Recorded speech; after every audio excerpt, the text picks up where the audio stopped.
That means if you take 8 billion people on the planet and you want to do predictive programming for every person on the planet, hypothetically, with the right software, this computer could calculate 125 million moves per person per second, 24 hours a day, 7 days a week, 365 days a year.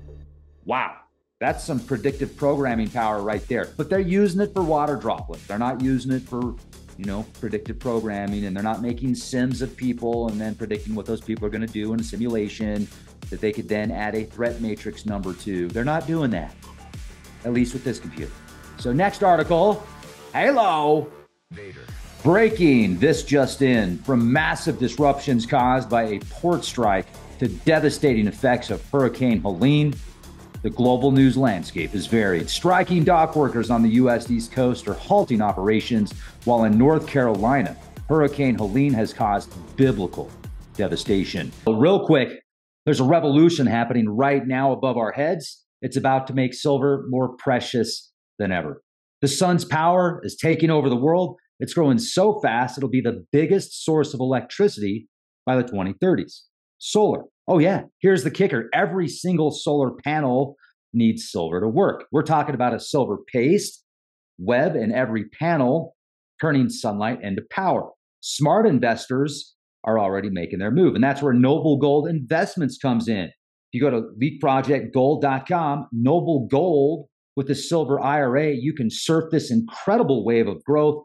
It doesn't matter who sits in the White House or what Wall Street does. Oh yeah, solar power is unstoppable, and silver is the secret weapon. As the world goes green, your retirement could see the silver lining. Don't let this opportunity slip through your fingers in 2024. Visit noblegoldinvestments.com or leapprojectgold.com. Get the free ebooks, How to Get Out of the Rat Race, countless 5-star reviews, A+ rating with the Better Business Bureau. Noble Gold is the gold company that I trust.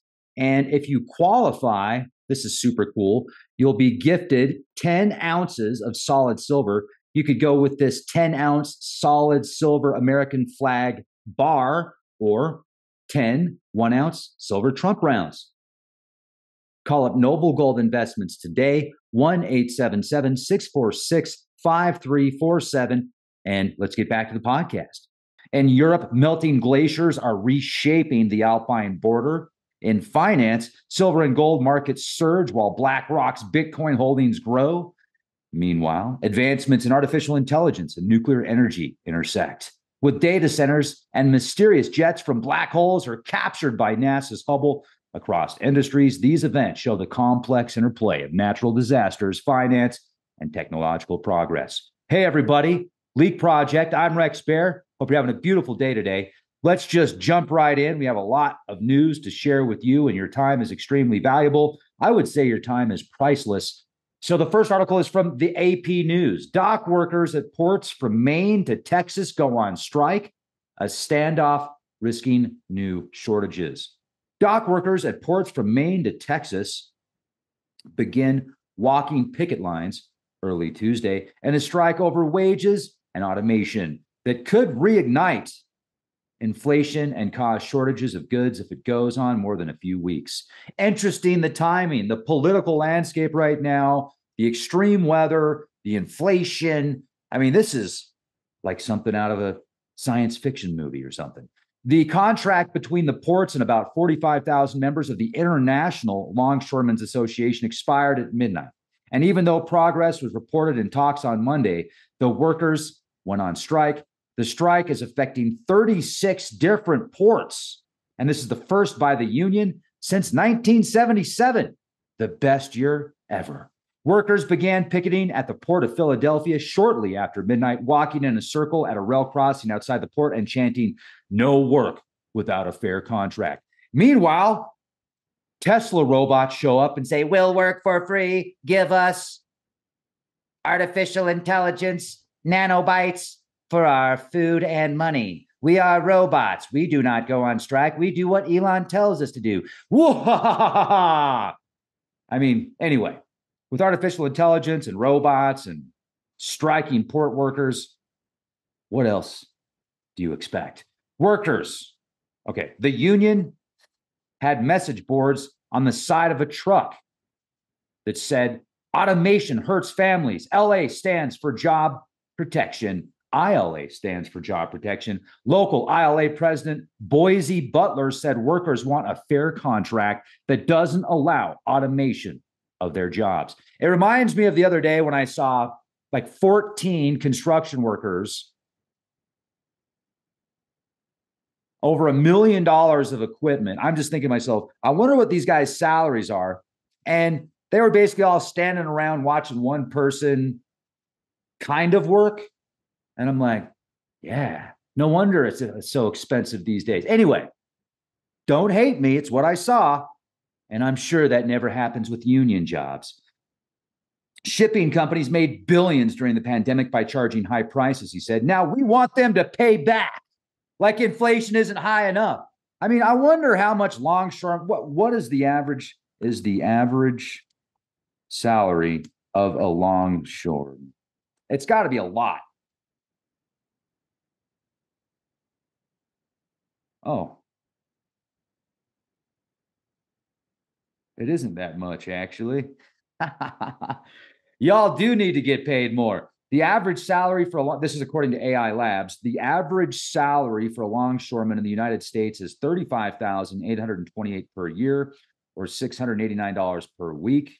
However, salaries can vary widely, with the 25th percentile earning $28,500 per year, and the top earners earning $42,000 per year. I thought it was a lot more than that.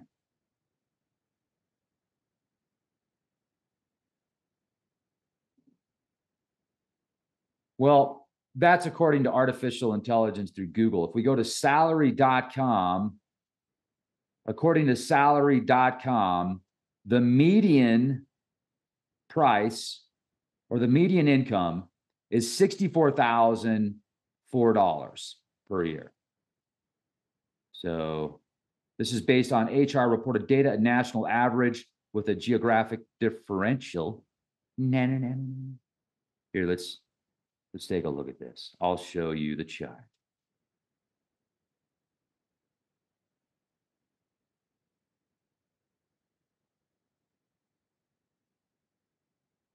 I mean, that's a almost decent wage, but in today's world, you're going to have to pinch every penny if you're making 64 grand a year and you got to pay taxes and pay for your family. That's not a whole lot of money. So I understand.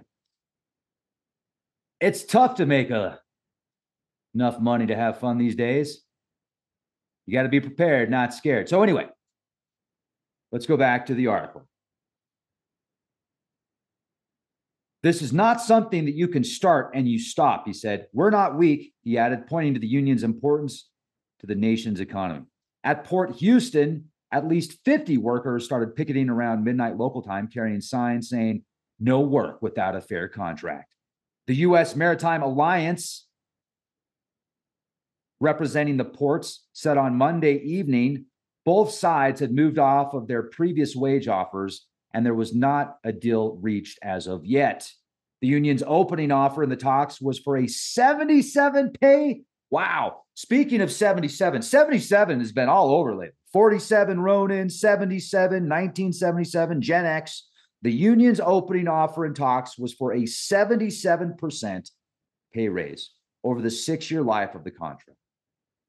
President Harold Daggert saying it's necessary to make up for inflation and years of small raises. ILA members make a base salary of about $81,000 per year. Some can pull in over $200,000 annually with large amounts of overtime. So that is a decent amount of money. I mean, if you're pulling in $80,000 a year, you're pulling in $200,000 a year. Hello, you might be able to take a vacation. Maybe. Depends on where you live and how much your mortgage is and how much you're spending on stuff. Monday evening, the Alliance said it had increased its offer to 50% raises over 6 years, and it pledged to keep limits on automation in place from the old contract. The union wants a complete ban on automation. It wasn't clear just how far apart both sides are. 1001001 SOS 1001001 in distress. reminds me of Mr. Roboto. He's all nice at first, and then at the end, he's like, I'm Kilroy. Kilroy. I can see the fear of automation taking over everybody's jobs, especially when you have billionaires coming out saying, hey, artificial intelligence is going to take over everybody's jobs. But don't worry, you're going to get money anyway, just for breathing. You're going to get money for being here because artificial intelligence is going to do your job. But don't worry about it because we're going to make the artificial intelligence. We're going to make the robots. And then they go on to say there's too many people, but in 10 years, they want 100 billion humanoid robots. Like, where's the disconnect here, folks? Anyway, so I understand the concern about automation taking over everybody's jobs. And you know what?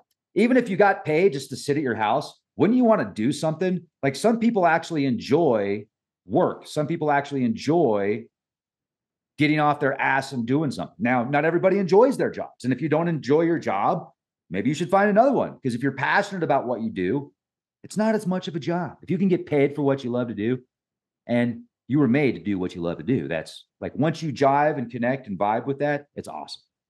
So anyway, in a statement early Tuesday, the union said it rejected the alliance's latest proposal because it fell far short of what ILA rank and file members are demanding in wages and protection against automation. The two sides had not held formal negotiations since June. We are prepared to fight as long as necessary to stay out on strike for whatever period of time it takes to get the wages and protections against automation our ILA members deserve. Daggett said in the statement, they must now meet our demands for this strike to end. The alliance said it offers tripled employer contributions to retirement plans and strengthened healthcare options. Supply chain experts say consumers won't see an immediate impact from the strike because most retailers stocked up on goods, moving ahead shipments of holiday gift items. But if it goes on for more than a few weeks, a work stoppage could significantly snarl the nation's supply chain, potentially leading to higher prices and delays in goods reaching households and businesses. Wow. So, folks, regardless, you're going to have to pay more because they want more money. So automation doesn't sound so bad right now, does it? Unless they have an attitude. Like, what about the developer? Anyway, if the strikes go ahead, they will cause enormous delays across the supply chain, a ripple effect which will no doubt roll into 2025 and cause chaos across the industry, noted Jay Dokia, founder of supply chain management and logistics firm Pro 3PL. All right, I want to read your comments. What do you think about this? Well, my opinion is it's just another, like, it's more coal, it's more fuel for the fire. It makes me think of the Billy Joel song, We Didn't Start the Fire, which I just listened to yesterday. And it makes more sense now than ever. Way to go, Billy Joel. Next article, CBS News. Here's how Hurricane Helene brought biblical devastation to Western North Carolina in a near worst case scenario. Hurricane Helene has proved to be disastrous for Appalachia. Massive amounts of precipitation from the storm caused rampant flooding, devastating several towns, killing dozens of people. On Monday, the North Carolina State Climate Office provided a picture of how the monster storm was nearly a worst-case scenario for Western North Carolina. Torrential rainfall from the remnants of Hurricane Helene capped off 3 days of extreme, unrelenting precipitation, leaving catastrophic floods and unimaginable damage in our mountains and southern foothills. A post from the office says, the full extent of this event will take years to document and recover. Here's how the climatologist said it happened. North Carolina was saturated with rain before Helene hit. Helene became a Category 1 hurricane in the Gulf of Mexico, more than 500 miles and 30 hours away from where it would eventually make landfall in Florida. Western North Carolina was already seeing rainfall. The Climate Office says that Helene's outskirts were feeding tropical moisture to slow-moving storms that had formed along a stalled cold front. And then by midnight, Thursday, about an hour earlier, Helene's landfall, Helene's landfall 10 miles north of Steinhatchee, Florida, Asheville Airport in North Carolina had already seen more than 4 inches of rain. It continued to downpour before Helene's outer bands moved in. Thursday night, Yancey County, which is just south of Irwin, Tennessee, Floodwaters became so bad, people were trapped on the roof of a hospital. They had seen more than 9 inches of rain. Water was already beginning to inundate cities, all while the heaviest rain from Helene was just beginning to fall, the climate office says. The more than 300 miles of tropical storm force winds Helene produced only amplified the situation, pushing more moisture up into the mountains. The storm's impacts were especially long lasting because of its massive size. It developed in a high humidity environment over the warm Gulf of Mexico, which led it to grow and strengthen unimpeded, the office said. From the start of the precursor frontal showers on Wednesday evening to the heart of Helene moving through on Friday morning. It was one of the most incredible and impactful weather events our state has ever seen. The rain breaking records, reports of biblical devastation from Wednesday to Friday. The office said there was more than 8 inches of rain across the western North Carolina mountains, and some areas saw a foot or more. The highest rainfall was in Busick, having a 3-day total of 31.33 inches, which is over 2.5 feet. At least a dozen weather stations reported their wettest 3-day periods on record, the office said. Asheville Regional Airport lost communications on Friday morning after Helene's landfall. It had already reported under 14 inches of rain. That amount, the office said, was nearly 3 months worth of precipitation in less than 3 days. Wow. Let me show you this real quick. These are some stats. This is from AP News. Links are all in the video description box. I mean, look at that amount of rain in 3 days. That is unbelievable. From September 25th to the 27th, bolded text denotes local single-day or 3-day records. An asterisk denotes the totals were submitted the following morning. 31.33 inches of rain. That is insane. Wow. Well, I hope you have a boat, a rain trousers. I hope you have a boat, a rain jacket, and know how to swim. And you like the water. Next article. Putin confirms BRICS developing independent payment system with potential gold-backed currency. Putin confirms BRICS is building an independent payment system, potentially backed by gold, aimed at reducing reliance on the US dollar and reshaping global finance dynamics.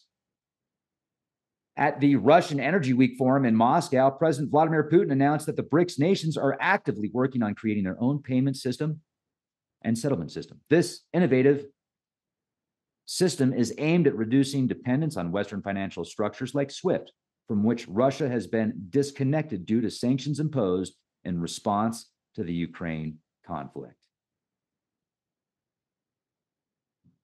Well, that could be good for gold. I don't know how it's going to be for the US dollar, though. What do you think about that? I've read mixed reports and mixed ideas and comments and opinions. But hey, we've all got them, right? Next article, melting glaciers force Switzerland and Italy to redraw part of the Alpine border, theguardian.com. Wow, that's some serious swamp gas. 2 countries agree to modifications beneath Matterhorn Peak, one of Europe's highest summits. My folks take Alaskan cruises pretty much every year, and in the past 20 years, they've seen a substantial decrease in glaciers in Alaska. So I don't know if that's worldwide, but it does seem that quite extensively there is a substantial amount of ice melting, more than normal. But hey, Florida's still there, folks. I mean, how long ago was Florida supposed to be inundated by water? There was articles 20, 30 years ago saying that everybody was going to have to live in Antarctica by about this time, and Antarctica's still freezing. The 2 countries agreed to the modifications beneath the Matterhorn, one of the highest mountains in Europe, which straddles Switzerland's Zermatt region and Italy's Aosta Valley. Glaciers in Europe, the world's fastest warming continent, are retreating at an accelerated pace. The article says it's because of human-caused climate breakdown, and they don't say anything about the sun, which is kind of weird. Anyway, that's a whole other podcast. Significant sections of the border are defined by the watershed on ridge lines of glaciers. firn, or perpetual snow. The Swiss government said in a statement cited by Bloomberg, these formations are changing due to the melting of glaciers. The famed Zermatt ski resort is affected by the change, with the two countries agreeing to modify the border around the landmarks of Testa. Okay, so this is from theguardian.com. You can see redefining Alpine borders. In many places, the Alpine borders are defined by the watershed of ridgelines of glaciers. As glaciers shrink, the ridgelines can move, shifting the borders with them. So the new border, Italy's just a little bit smaller now. Switzerland, you're gaining momentum here. Climate change, because you have too much air conditioning. But it's okay for the MFers to fly all over the world and tell you that you have too much because they want equality. Oh, yeah. All right, next article. A day in the life of the world's fastest supercomputer. This is in Eastern Tennessee. A record-breaking machine called Frontier is providing scientists with unprecedented opportunities to study everything from atoms to galaxies. This thing has nearly 50,000 processors. On a sunny Monday in April, its power consumption is spiking as it tries to keep up with the amount of work requested by scientific groups around the world. This thing peaks at about 27 megawatts. That's enough power for about 10,000 houses, says Bronzer Messer, director of science at the Leadership Computing Facility at Oak Ridge National Laboratory in Tennessee, where Frontier is located. Frontier churns through data at record speed, outpacing 100,000 laptops working simultaneously. When it debuted in 2022, it was the first to break through supercomputing's exascale speed barrier, the capability of executing an exaflop, or 10 to the 18th power floating point operations per second. That's quintillion. This thing's moving in the quintillions. The Oak Ridge behemoth is the latest chart topper in a decades-long global trend of pushing towards larger supercomputers, although it is possible that faster computers exist in military labs or otherwise secret facilities. This is the fastest public computer, exascale. Speed and size are secondary to the Frontier's main purpose to push the bounds of human knowledge. Frontier excels at creating simulations that capture large-scale patterns with small-scale details, such as how tiny cloud droplets can affect the pace at which Earth's climate warms. Researchers are using the supercomputer to create cutting-edge models of everything from subatomic particles to galaxies. Some projects are simulating proteins to help develop new drug modeling, turbulence to improve aeroplane engine design, and creating open-source large language models to compete with the artificial intelligence tools from Google and OpenAI. So the amount of researchers that logged on to Frontier from all over the world in 2023, the supercomputer had 1,744 users in 18 different countries. 2024, Oak Ridge anticipates that Frontier users will publish at least 500 papers based on computations performed on the computer.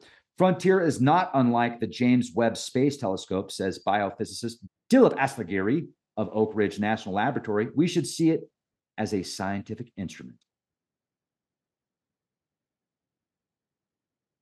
Okay, so it has 1.1 exaflops, which is about a quintillion calculations per second, 52.23 gigaflops per watt, 700 petabytes of storage, 35 times more than the data held by the Library of Congress, 9,408 AMD powered nodes, 74 supercomputer cabinets, liquid cooled using warm water.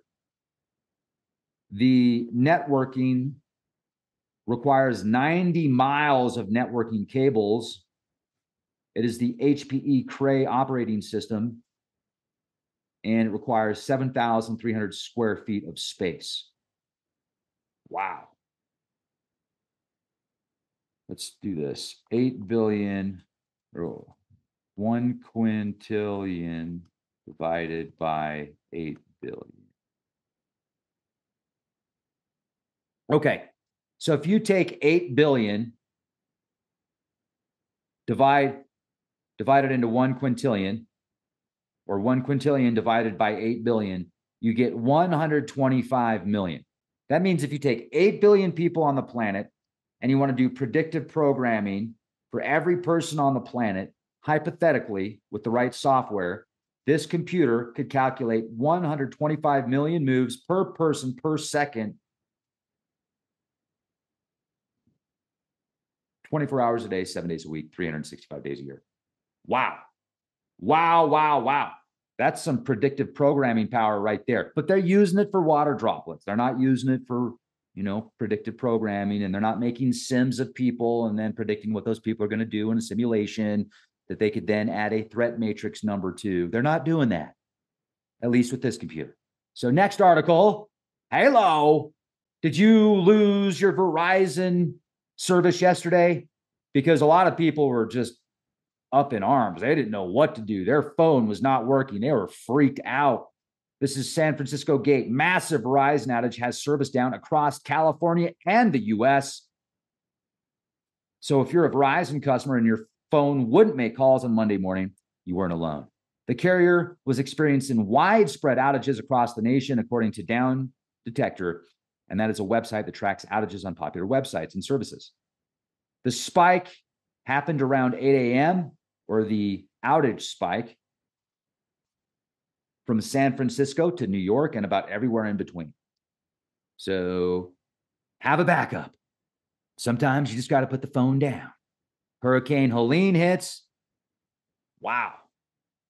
Pretty intense. Now, I don't know if that's as intense as this, though, because this was, or is like, listen to this. There are multiple matches for evidence of negative time, including in quantum physics and in the equation of time. Quantum physics experiments have shown evidence of negative time delays. For example, if a quantum clock were built to measure how long atoms are in an excited state, the clock's hand would move backward in some circumstances. This means that the time it takes for photons to be absorbed by atoms is negative. The equation of time.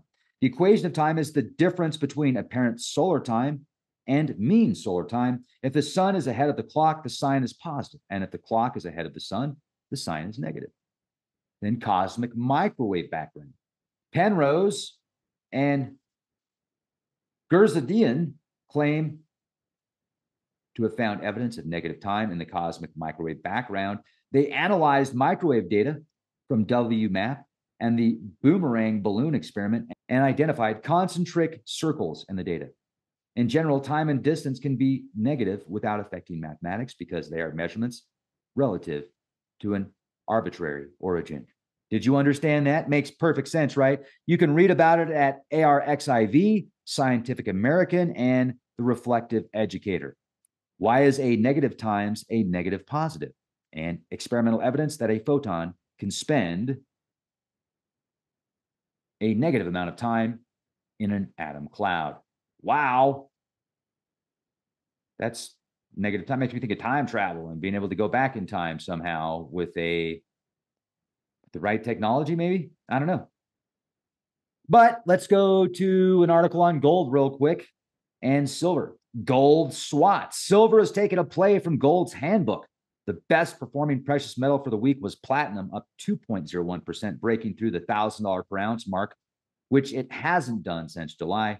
Touching on India, the World Gold Council stated, following an initial surge in consumer demand for jewelry and bars and coins due to the sharp import duty cut, demand is reported to have since normalized. However, market reports indicate that overall buying momentum remains healthy, with an uptick compared to the period before the import duty reduction. Silver is living up to its promise as the Federal Reserve interest rate cutting narrative gains greater traction. The cheaper precious metal is outperforming gold by a comfortable margin, flaunting a 33% year-to-date gain compared with the latter's 28% rise.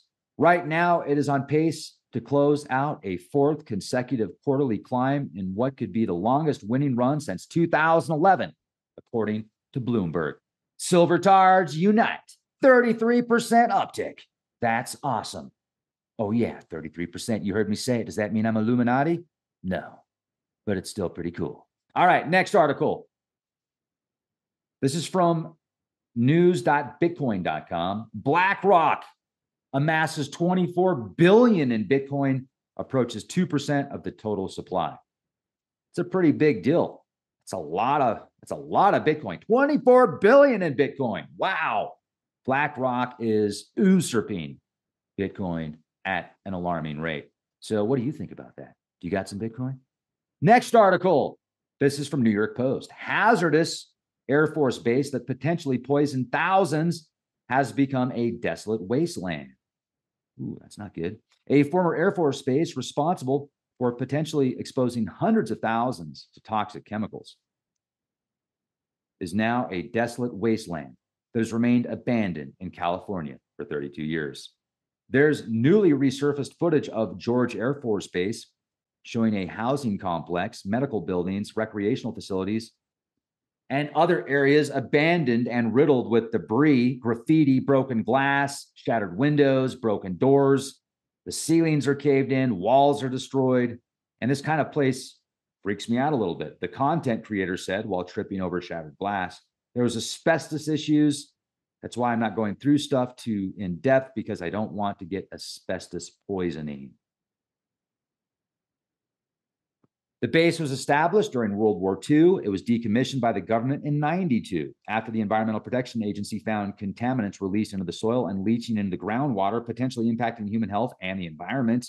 Since that time, many of the thousands of residents who worked on the 5,347-acre base, along with those who live nearby, claim the exposure resulted in a litany of medical issues, from cancer and heart disease to miscarriages and infertility. We enlisted or were commissioned in the military to protect the United States, former Airman Frank Vera said in a statement to The Sun in 2022. We agreed to sacrifice our bodies or lay down our lives if necessary to protect the country we love.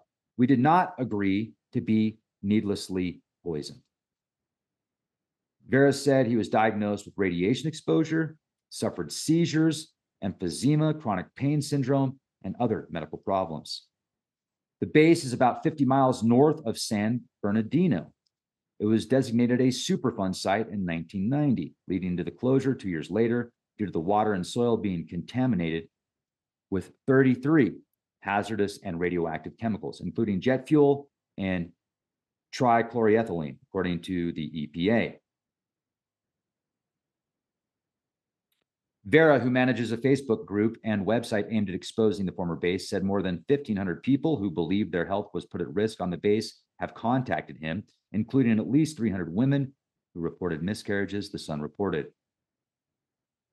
Listen to this. Air Force doctors also reportedly urged women to avoid getting pregnant while stationed at the base. In 2020, at least 51 plaintiffs, including Vera, tried to sue the federal government, claiming the hazardous exposure to toxic chemicals led to their medical problems, the outlet reported. A judge later dismissed the suits, ruling the federal government has sovereign immunity and cannot be sued. The EPA plans to clean up contamination until at least 2077 at Camp George. Wow. How does that make you feel? Very unfortunate. Very unfortunate. Next article. Supermassive black hole jets mysteriously ignite nova explosions, Hubble telescope finds. A curious mechanism tied to supermassive black hole jets are causing more nova eruptions in the void's vicinities. At the center of almost every large galaxy in the universe sits a supermassive black hole. And any surrounding clouds of gas, dust, or even stars that wander too close are consumed as they cross over the event horizons of these cosmic monsters. Now, when supermassive black holes gorge on large volumes of energy and matter in this way, they are capable of creating these enormous jets of plasma which shoot through the galaxy at close to the speed of light. For instance, one such galaxy, Miser 87, which is roughly 54 million light years from Earth, is home to a 6.5 billion solar mass supermassive black hole producing 3,000 light year long jets of plasma. This new research, which is based on observations made by the Hubble Space Telescope, found double star systems sitting close to these jets are living quite risky lives. Stars can often find themselves gravitationally bound to one another, forming double star systems. And sometimes an aging, swelled up normal star can find itself within a white dwarf companion. The dead embers of a once active star. In such scenarios, the enlarged star can shed its materials, mainly hydrogen, which are gravitationally drawn to the dense white dwarf. As hydrogen accumulates on the surface of the white dwarf, the star can reach a critical tipping point. And after that point, the process creates an explosion. Think of it like a hydrogen bomb. The explosions are called novas. They are relatively common throughout the universe. One is expected to happen quite soon with a star called T Corona Borealis. And in a rare turn of events, scientists think that explosion will be bright enough to create a new star in our night sky.